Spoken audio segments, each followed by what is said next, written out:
They said she married for love. The truth? Her father sold her name for a saddle.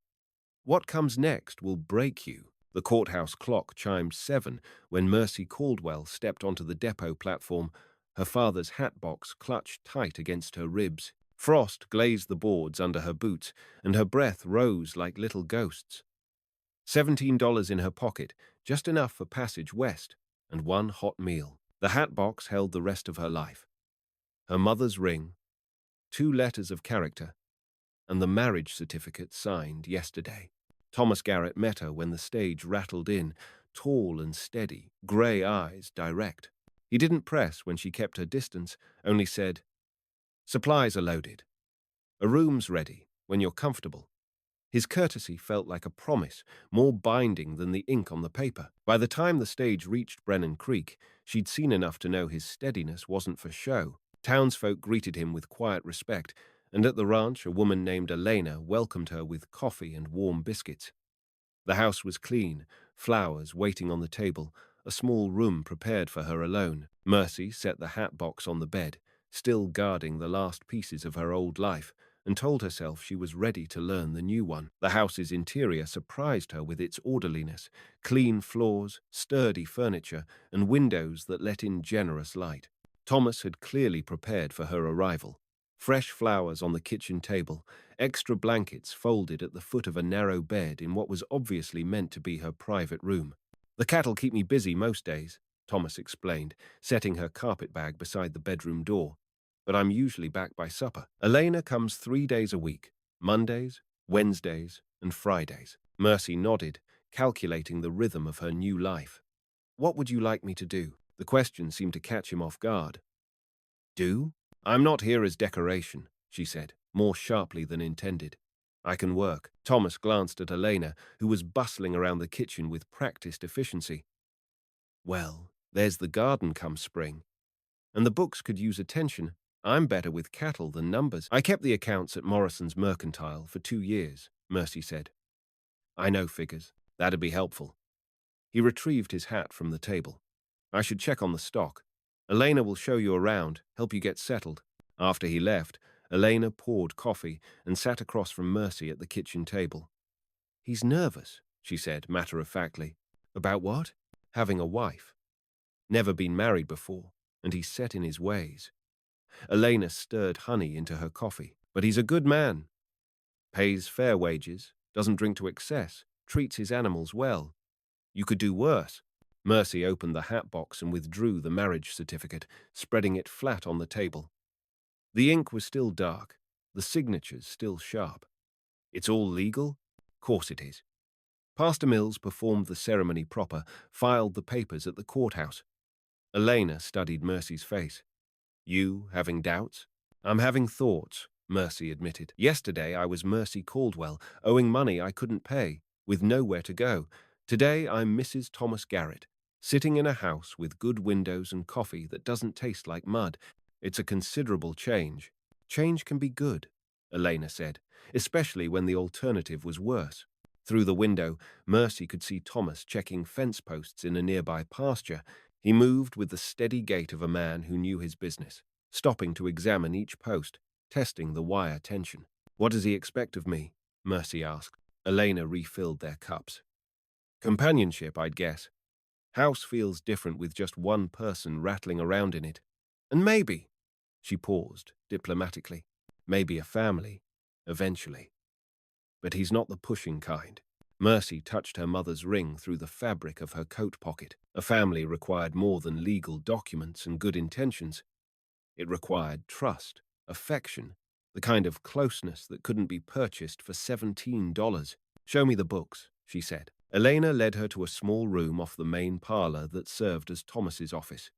Ledgers lined one shelf, and a desk held neat stacks of receipts and correspondence. Mercy opened the most recent ledger and found columns of income and expenses written in Thomas's careful hand. The numbers told a story of modest prosperity: cattle sales to the railroad, hay sold to neighboring ranches, breeding fees for his prize bull. His expenses were equally methodical: feed, veterinary costs, equipment repairs, wages for seasonal help.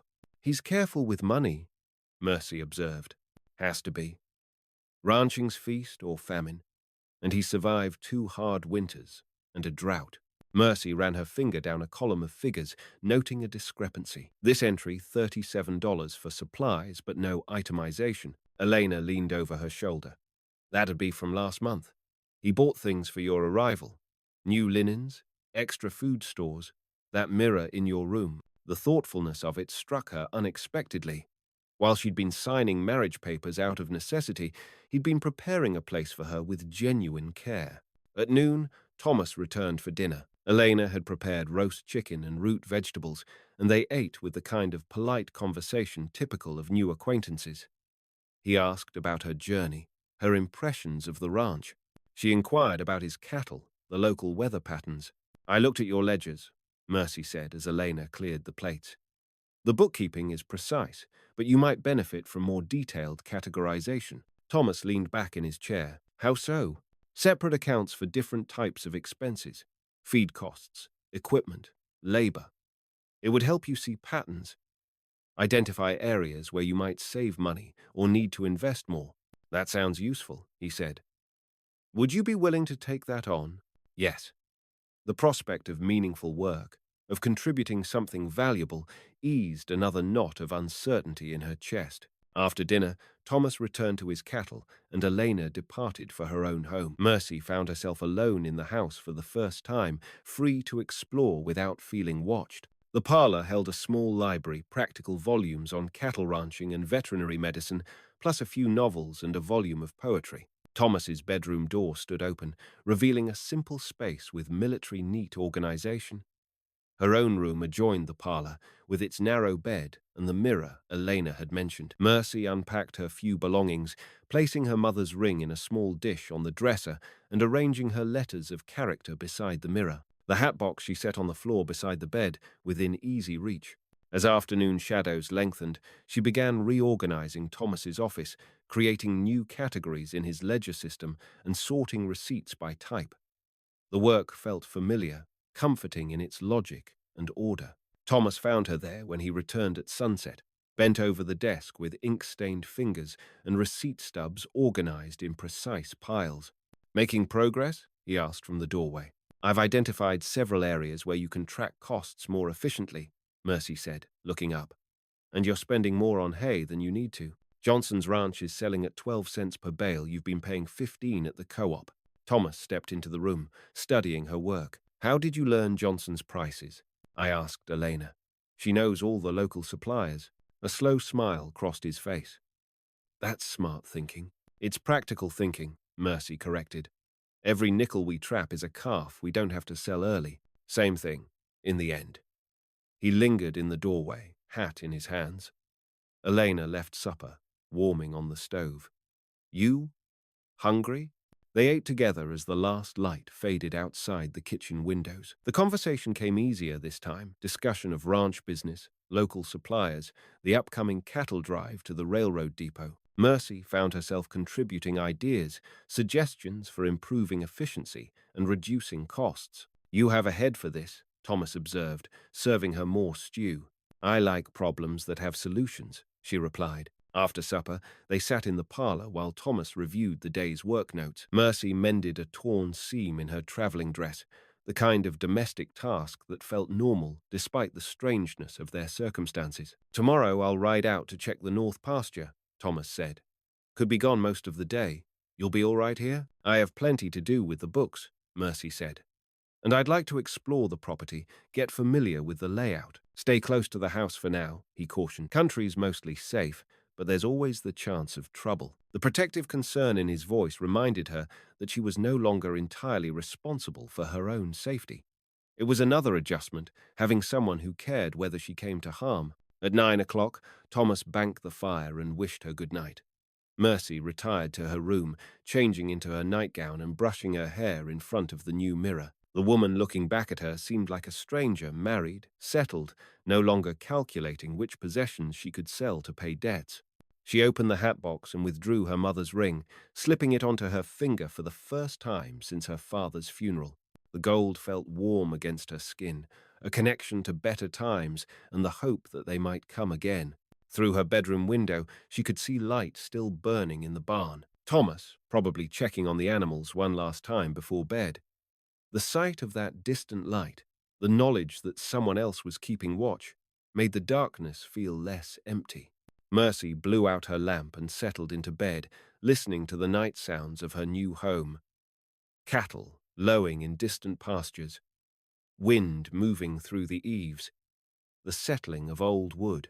For the first time in months, she fell asleep without wondering what crisis tomorrow might bring. 3 weeks into their marriage, Mercy discovered Thomas in the kitchen before dawn, standing over a pot of coffee with his shoulders rigid as fence wire. "What's wrong?" she asked, tying her robe. He turned, and she saw strain etched around his eyes.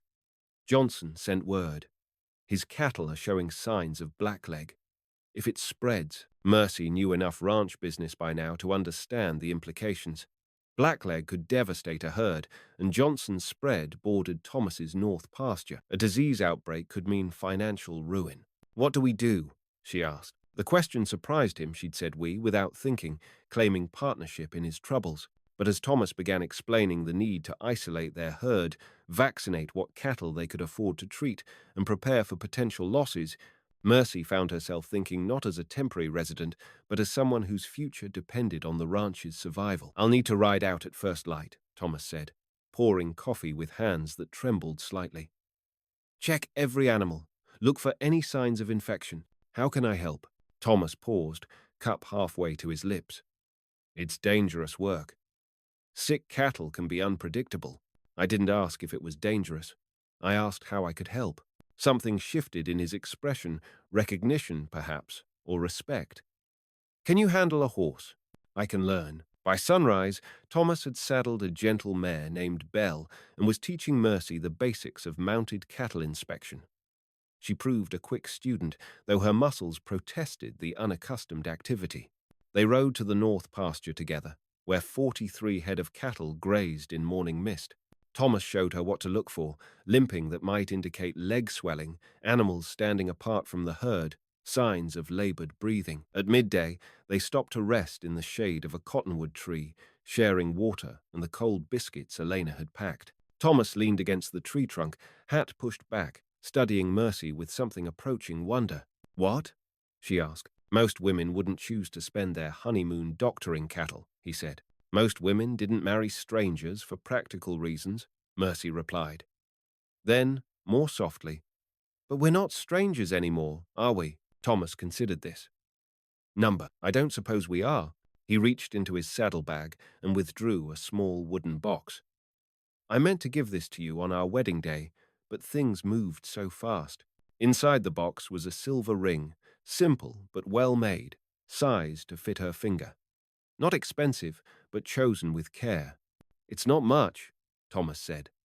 "But I thought, if you're going to be Mrs. Garrett, you should have a ring that says so." Mercy slipped off her mother's gold band and placed it carefully in her coat pocket, then allowed Thomas to slide the silver ring onto her finger. The metal was warm from his hands, and the fit was perfect. "How did you know my size?" "Elena helped," he admitted. "She's good at noticing details." Mercy studied the ring, turning her hand to catch the light. It wasn't a declaration of love, but it was a declaration of commitment, his willingness to claim her publicly as his wife, to give her a place and a name that couldn't be taken away. "Thank you," she said. They returned to work, checking the rest of the herd and treating 3 more animals that showed early symptoms. By evening, they'd identified 7 potentially infected cattle and established a quarantine protocol that might prevent the disease from spreading. "I can see that," Elena said, and there was approval in her voice. Over the following days, as they monitored the quarantined cattle and watched for new infections, Mercy began to understand what Thomas had meant about looking after things. It wasn't just the animals, it was the whole operation, the careful balance of resources and risks that kept a ranch viable. She also began to understand something about herself. At supper, they discussed strategies for protecting their remaining stock, sharing ideas and building plans like true partners. When Elena arrived the next day, she found them bent over the kitchen table with veterinary manuals and supply catalogs, working out costs for vaccines and treatments. "You two look like you've been through a war," Elena observed, noting their wind-burned faces and dusty clothes. "Fighting Blackleg," Thomas explained. "Mercy's been a tremendous help after the Blackleg scare, after everything. This marriage, the ranch, what we're building here." He turned to face her. "I want you to know, whatever happens, you have a place here. Not because of any legal papers, but because you've earned it." Mercy touched the silver ring on her finger. "What if I want more than just a place?" "What do you mean?" She chose her words carefully. "What if I want a real marriage? Not just partnership in ranch business, but everything a marriage can be?" Thomas was quiet for a long moment, watching the last light fade from the sky. "Are you sure? Because once we cross that line, there's no going back to separate rooms and polite conversation." "I'm sure," Mercy said, and realized she meant it completely. That night, for the first time, Thomas knocked softly on her bedroom door. When she opened it, he stood in the hallway with uncertain eyes and gentle hands, waiting for her permission to enter the life they could build together. The Blackleg outbreak passed without devastating their herd, but it left Thomas and Mercy with a clearer understanding of how quickly prosperity could turn to ruin. They'd lost 5 head of cattle manageable, but enough to tighten their margins for the coming year. "We need to diversify," Mercy said one morning in early December, reviewing their revised financial projections. "Cattle alone leaves us too vulnerable to disease, weather, market fluctuations." Thomas looked up from his coffee. "What do you suggest?" "Horses. The military contracts for cavalry mounts are steady money, and we have good grazing. Plus, I've been thinking about that section of bottomland near the creek, its rich soil going to waste. You want to farm? Hay and grain. We're already buying what we could grow ourselves, and there's market demand from smaller ranches that don't have suitable acreage." Thomas studied the ledger pages she'd filled with calculations and projections. This would mean significant investment. Seed money, equipment, breeding stock for horses. The bank in Brennan Creek might extend credit based on our cattle assets, Mercy said. "I'd like to talk to them. 2 breeding mares, proven stock from the Robertson place that's going up for auction. The military contracts provide steady demand, and we've researched bloodlines that produce the kind of horses they want." Watkins turned to Thomas. "This is your wife's idea?" "It's our idea," Thomas said firmly. "I trust her judgment." The banker made notes on their application. "I can approve a $1,000 loan secured against your cattle and ranch property. Interest at 8% annually, payable over 5 years." They shook hands on the deal, and Mercy felt the weight of new responsibility settle on her shoulders. They were betting their future on her analysis, her projections, her belief that they could make the ranch more than just sustainable. On the ride home, Thomas was quieter than usual. Finally, Mercy asked what he was thinking.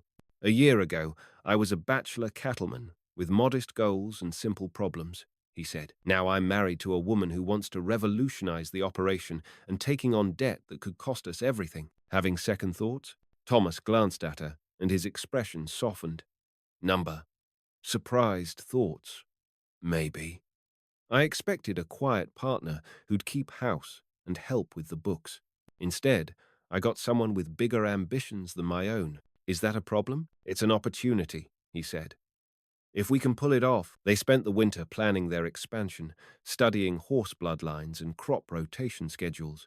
Mercy corresponded with agricultural extension agents and horse breeders, gathering information and building networks of suppliers and buyers.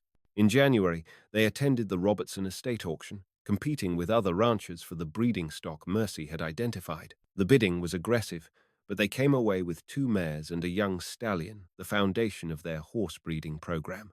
$3,000, Thomas muttered, as they loaded their new animals for transport home. "For 3 horses." "For 3 investment opportunities," Mercy corrected. "Bell Star has already produced 2 foals that sold for cavalry contracts. Juniper's bloodline traces back to horses that served in the cavalry during the Indian campaigns. And Thunder," she gestured toward the black stallion, "he's going to sire horses that will make our reputation." Back at the ranch, they converted an unused barn section into proper breeding facilities and began the careful work of developing their horse program. It was labor-intensive and technically demanding, requiring knowledge of genetics, nutrition, and animal behavior that neither of them fully possessed. "We need help." Thomas admitted after a particularly difficult foaling that nearly cost them both mare and foal. I know someone, Elena said when they discussed the problem over dinner. My nephew Roberto worked for the cavalry horse program at Fort Collins before he came west. He knows bloodlines, training, everything you need to know. Roberto Sanchez arrived in February, a quiet man with skilled hands and an intuitive understanding of horses. Under his guidance, their breeding program began to show promise, but the additional salary strained their budget further. We're spending money faster than we're making it, Mercy observed, reviewing their March accounts. The loan payments, Roberto's wages, feed costs for the additional animals. We need income now, not 2 years from now when the foals are ready to sell. The cattle sales won't come until spring, Thomas said, and those won't be enough to cover our new expenses. Mercy studied their situation, looking for opportunities they'd missed.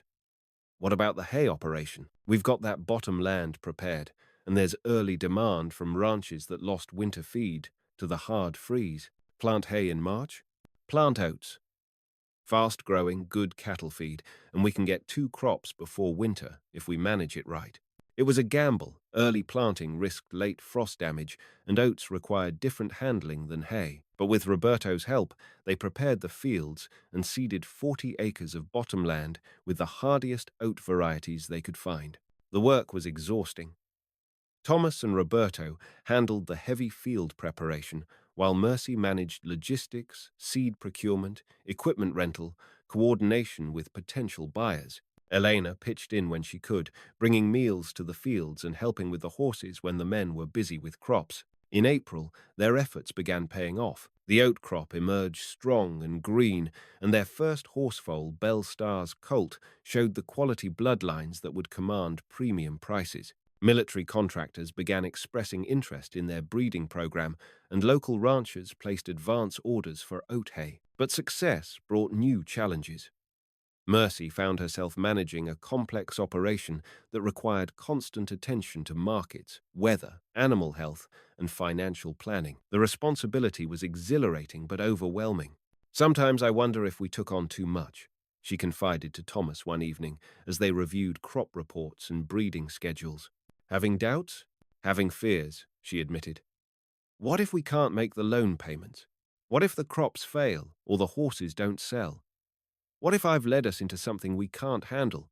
Thomas set down his papers and moved to her chair, placing his hands on her shoulders. Remember what you told me about problems having solutions? This feels like too many problems with too few solutions. Then we solve them one at a time, he said. Together. The word together had taken on deeper meaning over the months of their marriage. They'd moved beyond the careful politeness of strangers to genuine partnership, in bed and out of it, in planning and in crisis management. Mercy had found something she'd never expected, a relationship based on mutual respect, shared goals, and growing affection that felt more solid than romantic fantasy. In May, disaster struck. A late spring storm brought hail that devastated half their oat crop just weeks before harvest. Standing in the battered field, watching months of work reduced to broken stems and scattered grain, Mercy felt the weight of failure crushing her chest. How much can we salvage? She asked Roberto. He walked through the damaged areas, assessing. Maybe 40% of what we planted. The rest is total loss. Thomas surveyed the destruction with the stoic expression of a man accustomed to setbacks. Insurance? Covers basic seed costs, nothing more, Mercy said. We'll lose most of our investment, and we still have loan payments due. That evening, they sat at the kitchen table with their ledgers spread before them, calculating the impact of the crop loss. No matter how Mercy arranged the numbers, they came up short, not enough income to cover expenses and debt service. We could sell some cattle, Thomas suggested. Not at spring prices. We'd take a loss that would make our situation worse. The horses? Too early. The foals aren't old enough, and selling the breeding stock would eliminate our long-term strategy. They worked until midnight, exploring options and contingencies, but the mathematics remained stubborn. They needed either more income or more time, preferably both. There is one possibility, Mercy said finally. My father's property in Millerville. It's been tied up in probate, but the court case should settle soon. If I can sell it. How much? Maybe 2,000, if I'm lucky. Enough to buy us time and cover the immediate shortfall. Thomas reached across the table and took her hand. That money should be yours, not tied up in ranch debt. The ranch is mine now, Mercy said. Our debts are my debts. Our success is my success. We're in this together, remember? The next morning, Mercy wrote letters to the probate attorney and began preparations for a trip to Millerville. It would mean leaving Thomas to manage the ranch alone during their busiest season, but they had few alternatives.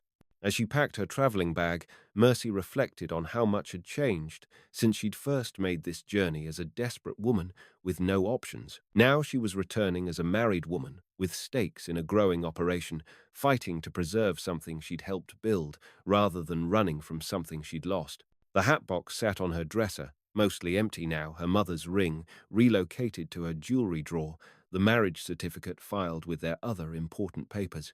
But she tucked the letters of character back inside, along with recent correspondence about their horse breeding program, evidence of who she'd been and who she was becoming. Thomas drove her to the depot, and they stood on the platform waiting for the eastbound stage, both aware that this separation represented a crucial test of what they'd built together. Don't take any unnecessary risks, Thomas said. If the property sale falls through, we'll find another way. There has to be another way, Mercy agreed. Because I'm not losing this. Not the ranch. Not what we've built. Not us. The stage arrived, and Thomas helped her aboard, his kiss goodbye carrying months of shared effort and mutual investment in their future. As Millerville came into view through the stage window, Mercy prepared herself for the hardest negotiation of her life, not just for the money they needed, but for the time and space to make their ambitious dreams sustainable.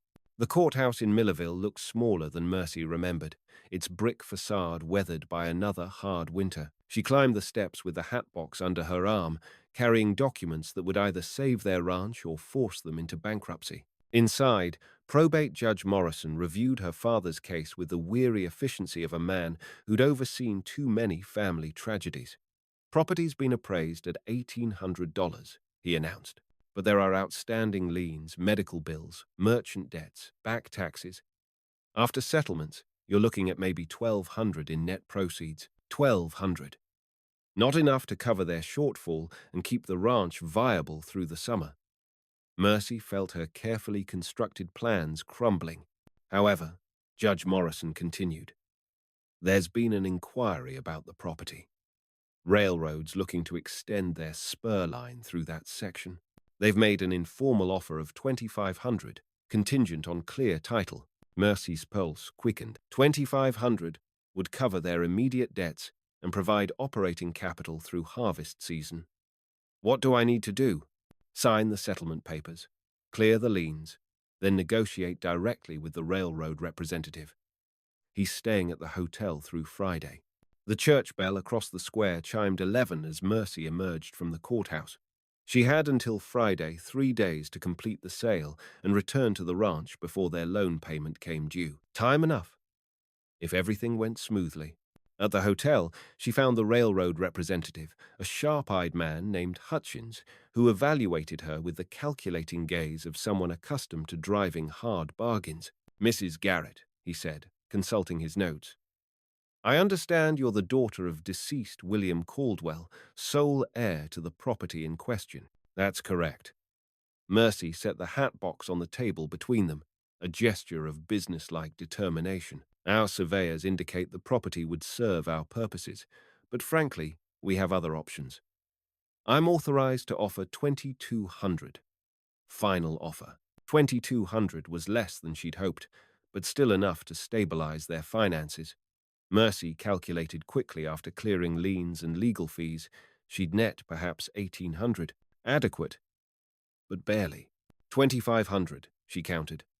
The property includes water rights and the best access route through the valley. Your alternatives will cost more in engineering and construction. Hutchins smiled thinly. You're well informed for a rancher's wife. I'm well informed because I'm a rancher's wife, Mercy replied. I understand land values and development costs. $2,500 is fair compensation for what you're acquiring. They negotiated for an hour, trading incremental concessions until they settled on $2,400, enough to clear the debts, cover the ranch's immediate needs, and provide a small cushion for unexpected expenses. "I'll have the papers drawn up," Hutchins said. "We can close tomorrow afternoon." That evening, Mercy wrote to Thomas, explaining the sale terms and expected timeline. The letter would reach him the same day she returned, but she wanted him to know their gamble had succeeded. She also walked through Millerville streets one final time, visiting the places that had shaped her early life. The mercantile where she'd worked, the boarding house where she'd spent her last unmarried night, the depot where she'd waited for a stage that would carry her to an uncertain future. Now that future felt solid, grounded in shared work and mutual respect. Thomas would be checking the oat harvest, Roberto would be training their youngest foals, Elena would be managing the household with her characteristic efficiency. Mercy was no longer fleeing from failure, she was returning to success she'd helped create. The property closing proceeded smoothly. By Thursday afternoon, Mercy held a bank draft for $1,827, enough money to secure their ranch operation and fund the next phase of their expansion plans. The westbound stage left Friday morning. As Millerville disappeared behind her, Mercy opened the hat box and withdrew her mother's wedding ring, slipping it onto her right hand alongside the silver band Thomas had given her. Past and present, connected by commitment and hope. The stage reached Brennan Creek at midday, where she found Thomas waiting with the wagon, his face tense with worry, until he saw her step down safely.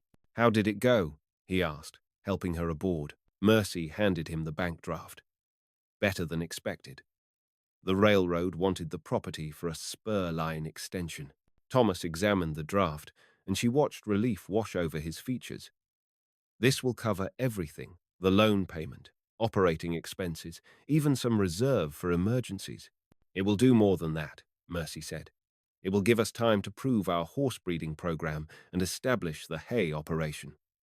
We're not just surviving anymore, Thomas. We're building something permanent." On the ride home, she told him about the negotiations, the settlement process, her final walk through Millerville. Thomas listened with the careful attention she'd learned to value, asking questions that showed he understood both the practical and emotional significance of what she'd accomplished. "You could have kept that money," he said as they approached the ranch.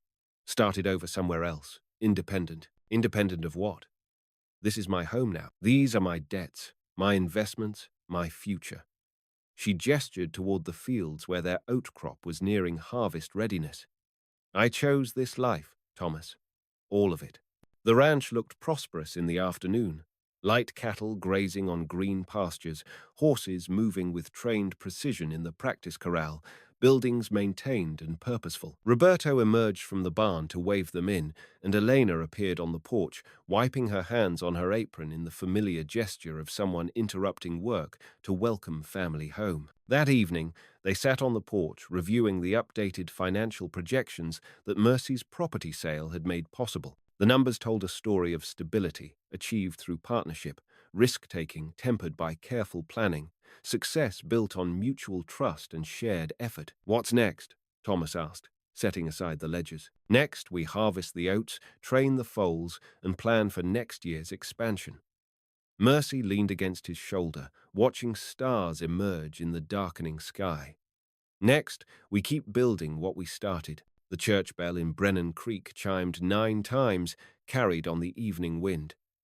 Time for another day to end, another night to begin, another chapter in the ongoing story of their carefully constructed life. Thomas's arm tightened around her shoulders.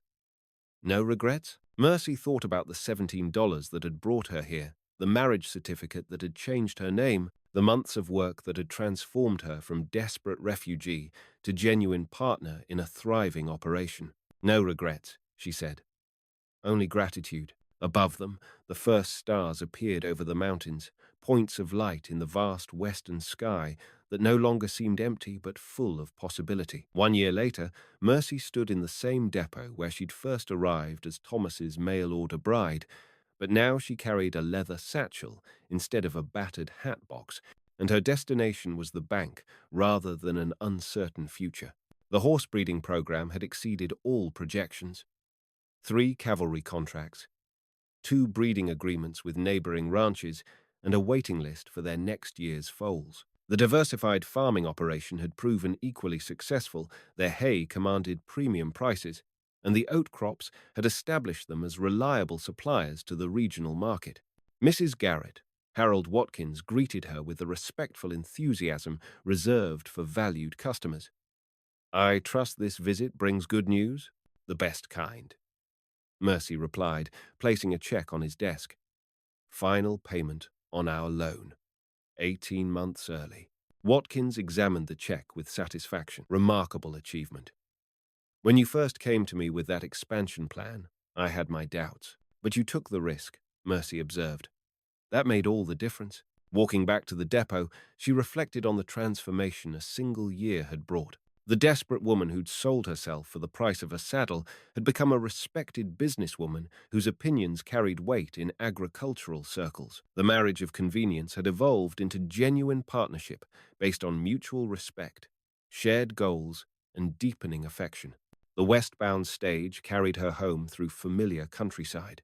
She'd made this journey dozens of times now, but today felt different. Not the completion of business, but the celebration of permanence achieved. Thomas met her at the ranch gate, mounted on Thunder, their prize stallion now fully trained and commanding stud fees that justified every dollar of their initial investment. "How did it go?" he asked, riding alongside the wagon. "Paid in full," Mercy announced. "We're debt-free with money in the bank and contracts for next year already signed."